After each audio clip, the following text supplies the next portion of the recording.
ಎಲ್ಲರಿಗೂ ನಮಸ್ಕಾರ. ಕಟಕ ರಾಶಿಯವರ ಯುಗಾದಿ ಭವಿಷ್ಯ ಹೇಗಿರುತ್ತದೆ?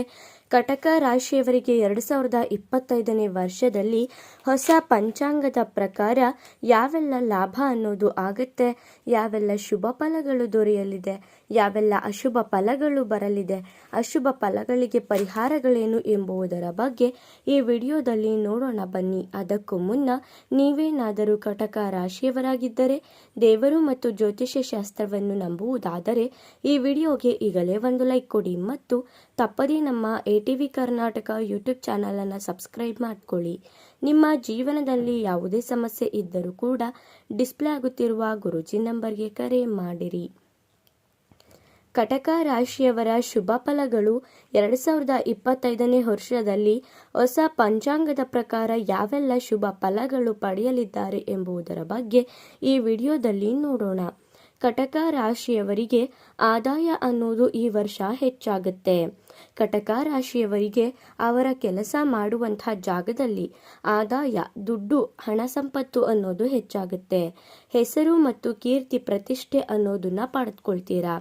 ಹೆಸರು, ಸಮಾಜದಲ್ಲಿ ಉತ್ತಮವಾದಂತಹ ಹೆಸರನ್ನ ಪಡ್ಕೋತೀರಾ. ಸಮಾಜದಲ್ಲಿ ಉತ್ತಮ ವ್ಯಕ್ತಿ ಅಂತ ಕರೆಸ್ಕೋತೀರಾ. ಸಮಾಜದಲ್ಲಿ ನಿಮಗೆ ಉತ್ತಮವಾದಂತಹ ಸ್ಥಾನಮಾನ ಅನ್ನೋದು ಈ ವರ್ಷ ಸಿಗುತ್ತೆ. ನಿಮ್ಮ ವೃತ್ತಿಯಲ್ಲಿ ಯಶಸ್ಸು ಅನ್ನೋದನ್ನ ಪಡೆದುಕೊಳ್ತೀರಾ. ನೀವು ಮಾಡುವಂತಹ ಯಾವುದೇ ಕೆಲಸ ಆಗಲಿ, ಅದು 100 ರೂಪಾಯಿಯಿಂದ ಹಿಡಿದು 10,000ನೇ ಆಗಿರಲಿ, ನೀವು ಏನೇ ಕೆಲಸ ಮಾಡ್ತಿದ್ರೂ ಕೂಡ ಅದರಲ್ಲಿ ನೀವು ಯಶಸ್ಸನ್ನು ಪಡೆದುಕೊಳ್ಳುವಂತಹ ವರ್ಷ ಇದಾಗಿರುತ್ತೆ. ನಿಮ್ಮ ಎಲ್ಲ ಸಮಸ್ಯೆಗಳು ಕೂಡ ಕಡಿಮೆಯಾಗುತ್ತಾ ಬರಬಹುದು. ನಿಮ್ಮ ಜೀವನದಲ್ಲಿ ಯಾವುದೇ ಸಮಸ್ಯೆ ಇದೆ, ಸಾಲಬಾಧೆ ಸಮಸ್ಯೆ ಇರಬಹುದು, ಅಥವಾ ಕೌಟುಂಬಿಕವಾಗಿ ಕಲಹಗಳಿರಬಹುದು, ಅಥವಾ ಏನಾದರೂ ಸಮಸ್ಯೆ ಇದ್ರೂ ಕೂಡ ಖಂಡಿತವಾಗ್ಲೂ ಅದು ಈ ವರ್ಷ ಕಡಿಮೆಯಾಗ್ತಾ ಬರುತ್ತೆ. ನಿಮ್ಮ ಅರ್ಧಕ್ಕೆ ನಿಂತಹ ಕೆಲಸಗಳು ಪರಿಪೂರ್ಣವಾಗುತ್ತೆ. ನಿಮ್ಮ ಯಾವುದಾದರೂ ಕೆಲಸಗಳನ್ನು ನೀವು ತುಂಬ ವರ್ಷಗಳಿಂದ ಮಾಡಬೇಕು ಅಂತ ಹೇಳಿ ಅರ್ಧಕ್ಕೆ ಬಿಟ್ಬಿಟ್ಟಿರ್ತೀರಲ್ಲ, ಅಂತಹ ನಿಮ್ಮ ಕೆಲಸಗಳು ಈ ವರ್ಷದಲ್ಲಿ ನೀವು ಕೈ ಹಾಕಿದರೆ ಆ ಕೆಲಸದಲ್ಲಿ ನೀವು ಅದನ್ನು ಸಂಪೂರ್ಣ ಮಾಡಬಹುದು.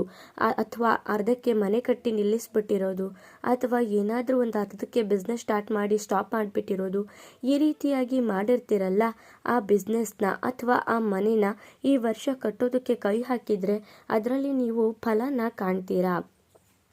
ಸುಖ ಮತ್ತು ನೆಮ್ಮದಿಯ ಜೀವನ ನಿಮ್ಮದಾಗಿರುತ್ತೆ.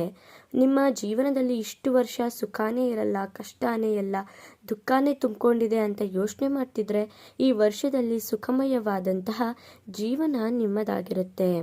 ನಿಮ್ಮ ಎಲ್ಲ ಪ್ರಯತ್ನಗಳು ಕೂಡ ಫಲ ಕೊಡುತ್ತೆ. ನೀವು ಈ ವರ್ಷ ಯಾವುದೇ ಕೆಲಸ ಮಾಡಬೇಕು ಅಂತ ಕಷ್ಟಪಡ್ತಿದ್ರು ಕೂಡ, ಏನಾದರೂ ಸಾಧಿಸಬೇಕು ಅಂತ ನೀವು ಕಷ್ಟಪಡ್ತಿದ್ರೆ ಖಂಡಿತವಾಗ್ಲೂ ಕೂಡ ನಿಮ್ಮ ಆ ಪ್ರಯತ್ನ ಅನ್ನೋದು ಫಲ ಕೊಡುತ್ತೆ.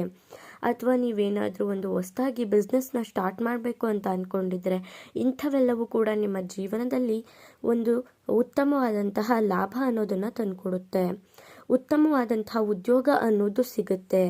ಈಗ ಕರ್ಕಾಟಕ ರಾಶಿಯವರಿಗೆ ಯಾವುದೇ ಕೆಲಸಗಳಿಲ್ಲದೆ ಅಲಿತಾ ನಿಂತಿದ್ರೆ, ಅಥವಾ ಯಾವುದಾದ್ರೂ ಕೆಲಸಗಳನ್ನ ನೀವು ಸೇರ್ಕೋಬೇಕು ಅಂತ ಯೋಚನೆ ಮಾಡ್ತಿದ್ರೆ, ಅಥವಾ ನಿಮ್ಮ ಎಜುಕೇಷನ್ನ ಕಂಪ್ಲೀಟ್ ಮಾಡಿದ್ದೀನಿ, ನಾನು ಮುಂದೆ ಒಳ್ಳೆ ಕಂಪ್ನಿಲಿ ಕೆಲಸ ಹುಡುಕಬೇಕು ಅಂತ ಯೋಚನೆ ಮಾಡ್ತಿದ್ರೆ ಖಂಡಿತವಾಗ್ಲೂ ಕೂಡ ಈ ರಾಶಿಯವರಿಗೆ ಉತ್ತಮವಾದಂತಹ ಉದ್ಯೋಗ, ಉತ್ತಮವಾದಂತಹ ಕೆಲಸ ಅನ್ನೋದು ಸಿಗುತ್ತೆ.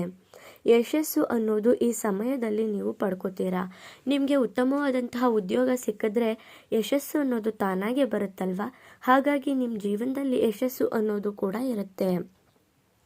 ವಿದ್ಯಾರ್ಥಿಗಳಿಗೆ ವಿದ್ಯಾಭ್ಯಾಸದಲ್ಲಿ ಲಾಭ ಅನ್ನೋದು ಆಗುತ್ತೆ.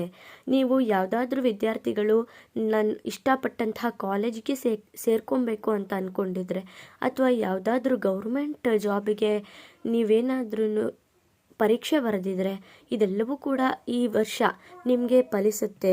ಈ ವರ್ಷದಲ್ಲಿ ನಿಮಗೆ ಲಾಭ ಅನ್ನೋದು ಆಗುತ್ತೆ. ಸಮಾಜದಲ್ಲಿ ಉತ್ತಮ ಹೆಸರು ಅನ್ನೋದನ್ನು ಪಡ್ಕೋತೀರಾ. ನಿಮಗೆ ಸಮಾಜದಲ್ಲಿ ಗೌರವ ಕೊಡುವಂಥ ವ್ಯಕ್ತಿಗಳು ಜಾಸ್ತಿ ಆಗಿರ್ತಾರೆ. ನೀವು ಸಮಾಜದಲ್ಲಿ ಒಳ್ಳೆಯ ಕೆಲಸ ಕಾರ್ಯನ ಮಾಡ್ತಿರ್ತೀರಾ. ಹಾಗಾಗಿ ಸಮಾಜದಲ್ಲಿ ಉತ್ತಮವಾದಂತಹ ಹೆಸರು ಅನ್ನೋದನ್ನು ಪಡ್ಕೋತೀರಾ. ಕುಟುಂಬದಲ್ಲಿ ಉತ್ತಮವಾದಂತಹ ದಿನ ಅನ್ನೋದು ಕಾಣಸಿಗುತ್ತೆ. ನಿಮ್ಮ ಕುಟುಂಬದಲ್ಲಿ ಉತ್ತಮವಾದಂತಹ ವಾತಾವರಣವಿರುತ್ತೆ. ಇಷ್ಟು ದಿನ ಏನಾದರೂ ಜಗಳಗಳು, ತೊಂದರೆಗಳು, ತಾಪತ್ರೆಗಳು ಇರ್ತಿದ್ರೆ ಖಂಡಿತವಾಗ್ಲೂ ಕೂಡ ಅದೆಲ್ಲವೂ ಕೂಡ ಕ್ರಮೇಣವಾಗಿ ಕಡಿಮೆ ಆಗ್ತಾ ಬರುತ್ತೆ. ಪಿತ್ರಾರ್ಜಿತ ಆಸ್ತಿ ಅನ್ನೋದು ಪಡ್ಕೊಳ್ತೀರಾ. ನಿಮ್ಮ ತಂದೆ ತಾಯಿ ಅಥವಾ ತಾತ ಮುತ್ತಾತ ಮಾಡಿಟ್ಟಿರುವಂತಹ ಆಸ್ತಿ ಕೋರ್ಟು ಕಚೇರಿಯಲ್ಲೇನಾದರೂ ನಿಮ್ಮದು ವಾದ ನಡೀತಿದ್ರೆ ಖಂಡಿತವಾಗ್ಲೂ ಕೂಡ ಅದು ನಿಮ್ಮ ಕೈ ಸೇರುತ್ತೆ. ವಿವಾಹವಾಗುವಂತಹ ಯೋಗ ಇದೆ. ಅವಿವಾಹಿತರಿಗೆ ವಿವಾಹ ಆಗುವಂತಹ ಯೋಗ ಇದೆ. ನೀವೇನಾದರೂ ಮದುವೆ ಆಗಬೇಕು ಅಂತ ತುಂಬ ದಿನಗಳಿಂದ ಹುಡುಕ್ತಾ ಇದ್ದರೆ ಖಂಡಿತವಾಗ್ಲೂ ಕೂಡ ನೀವು ಈ ವರ್ಷ ಹೆಚ್ಚೆಚ್ಚು ಪ್ರಯತ್ನ ಪಟ್ಟರೆ ಖಂಡಿತವಾಗ್ಲೂ ಕೂಡ ಅದು ನಿಮಗೆ ಫಲಿಸುತ್ತೆ. ಒಳ್ಳೆಯ ವರ ಅಥವಾ ವಧು ಅನ್ನೋರು ಸಿಗ್ತಾರೆ. ಸಂತಾನಕ್ಕಾಗಿ ಕಾಯ್ತಾ ಇರೋರಿಗೆ ಸಂತಾನ ಯೋಗ ಇದೆ.